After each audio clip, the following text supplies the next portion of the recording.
ये कहानी एक छोटे से शहर के एक छोटे से स्कूल के एक छोटे से लड़के आदित्य की है। आदित्य, जो एक होशियार और समझदार लड़का था, अपनी छोटी सी दुनिया में बहुत खुश रहता था। उसका जीवन सरल था, किताबों के साथ, दोस्तों के साथ और अपने माता पिता के साथ। वह स्कूल में हमेशा सबसे आगे रहता, लेकिन उसके दिल में एक खालीपन था जो उसे कभी समझ में नहीं आया। उसे कभी यह एहसास नहीं हुआ कि वह क्या खो रहा था, जब तक उसे यह महसूस नहीं हुआ कि कुछ खो चुका था। आदित्य का सबसे अच्छा दोस्त था राघव। राघव, जो आदित्य से 1 साल छोटा था, लेकिन हमेशा उसकी परछाई की तरह साथ रहता था। दोनों की दोस्ती कुछ अलग ही थी। राघव का परिवार बहुत साधारण था, लेकिन उसके अंदर एक अनोखा उत्साह था जो आदित्य के जीवन को रंगीन बनाता था। राघव के पास वह खास तरह का जुनून था जो आदित्य के दिल में नहीं था। वह हर वक्त नई नई योजनाओं के बारे में बात करता था और आदित्य हमेशा उसके पीछे चलता था। लेकिन एक दिन आदित्य को यह एहसास हुआ कि राघव का सपना कुछ और था। वह चाहता था कि आदित्य उसकी मदद करे, लेकिन आदित्य का ध्यान हमेशा अपनी पढ़ाई और भविष्य पर रहता था। उसे लगता था कि यह सब सिर्फ वक्त की बर्बादी है। उसकी आंखों में जो दिखता था वह सिर्फ उसका खुद का भविष्य था। राघव के बारे में सोचते हुए आदित्य ने कभी नहीं समझा कि उसकी मदद की क्या अहमियत हो सकती थी। और फिर एक दिन राघव अचानक स्कूल छोड़कर चला गया। आदित्य को लगा कि यह कोई बड़ा मसला नहीं है। राघव फिर कभी वापस नहीं आया। आदित्य ने समय के साथ राघव को भूलने की कोशिश की, लेकिन उसकी यादें कभी नहीं मिट सकी। वह दिन प्रतिदिन अधिक अकेला महसूस करने लगा, क्योंकि राघव का असर उसके जीवन में बहुत गहरा था। एक दिन उसे राघव के माता पिता का फोन आया। राघव की अचानक तबीयत खराब हो गई थी और उसे अस्पताल में भर्ती कराना पड़ा था। आदित्य को यह सुनकर झटका लगा, लेकिन वह फिर भी यही सोचता रहा कि यह सिर्फ एक और बीमारी होगी जो समय के साथ ठीक हो जाएगी। परंतु एक दिन उसे खबर मिली कि राघव का निधन हो गया था।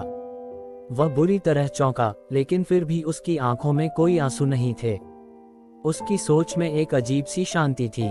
उसे यह महसूस हुआ कि वह अपनी खुशियों के लिए हर समय व्यस्त था और इस सच्चाई से अनजान था कि उसकी दोस्ती और रिश्ते कितने महत्वपूर्ण थे।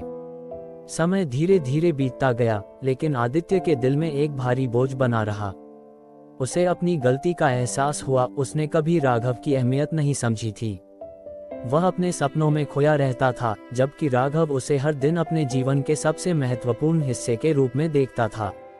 अब आदित्य को यह समझ में आया कि वह सब कुछ खो चुका था, क्योंकि वह कभी राघव को पूरी तरह से नहीं समझ पाया था।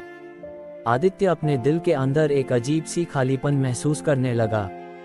उसकी आंखों में राघव की यादें तैरने लगीं। वह याद करता था कि कैसे राघव कभी उसे प्रेरित करता था, कैसे वह हमेशा उसका साथ देता था। वह याद करता था जब राघव ने उसे अपने सपनों के बारे में बताया था और आदित्य ने उसे हंसी में उड़ा दिया था।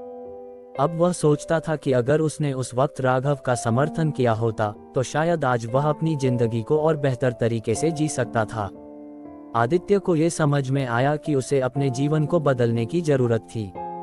वह कभी नहीं चाहता था कि वह फिर से किसी को खो दे, लेकिन समय कभी किसी को मौका नहीं देता।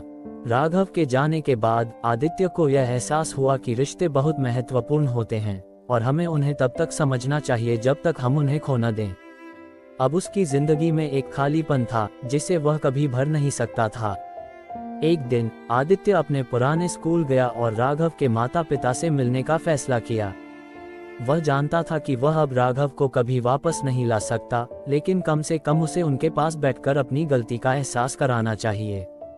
जब वह राघव के घर पहुंचा तो उसकी मां ने उसे गले से लगा लिया। उसकी आंखों में आंसू थे, लेकिन उसने आदित्य से कुछ नहीं कहा।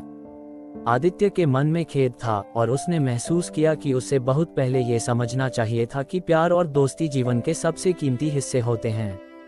आदित्य ने राघव के माता पिता से कहा, मुझे बहुत खेद है। मैंने राघव के साथ कभी वह रिश्ता नहीं निभाया जो मुझे निभाना चाहिए था।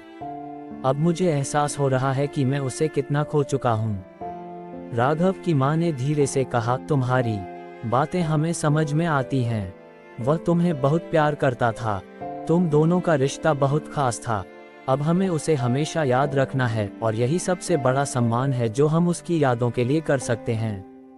आदित्य ने महसूस किया कि ये दुख उसका अपना था, लेकिन उसे स्वीकार करना होगा। उसने राघव की यादों को अपने दिल में संजो लिया और यह वादा किया कि वह कभी किसी को खोने नहीं देगा। अब आदित्य के जीवन का उद्देश्य सिर्फ खुद को नहीं, बल्कि उन रिश्तों को भी महत्व देना था जो वह खो चुका था। उस दिन के बाद आदित्य ने अपनी जिंदगी को नए तरीके से जीने का फैसला किया। उसने रिश्तों को महत्व देना सीखा और समझा कि जब तक हम किसी को खो नहीं देते, तब तक हम उनकी अहमियत नहीं समझ पाते। अब वह जानता था कि दोस्तों, परिवार और प्यार ही जीवन के असली मूल्य होते हैं। आदित्य का दिल अब हल्का था, क्योंकि उसने अपने गलतियों को स्वीकार किया और जीवन में एक नई दिशा प्राप्त की। राघव की यादें हमेशा उसके साथ थीं और वह जानता था कि उसने अपने दोस्त को कभी नहीं भुलाया। अब उसकी जिंदगी का सबसे बड़ा उद्देश्य यही था कि वह किसी को भी न खोने दे, क्योंकि वह जान चुका था कि लोगों की असल कीमत तब समझ में आती है जब वे हमें छोड़कर चले जाते हैं।